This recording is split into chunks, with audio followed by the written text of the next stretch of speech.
As a human being, usahay dili nato malikayan nga mobati tag kalagot, kapungot ug kasuko nga daw naguba nga atong adlaw tungod sa gibuhat sa ato ang isig katawo or sa atong silingan o sa atong mga kaaway. Nag-ingon ang balang kasulatan na pwede kang masuko apan ayaw pagpakasala, ayaw pasalupi og adlaw kung ikaw masuko ngadto sa imong isig katawo.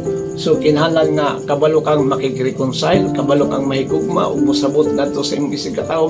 Kay nag-ingon ang balang kasulatan, higugma ang imong kaaway.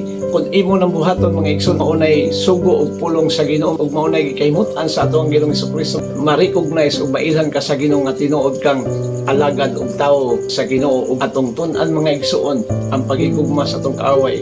Panalanginan, i-bless sa Ginoo ang atong mga kinabuhi tungod kay atong gibuhat ang kabubuton sa Dios. Lisod ng buhaton mga igsoon, apan kung tinuod nimong gigugma ang Ginoo, ma-recognize ka nga tinuod kang tawo sa Ginoo. God bless.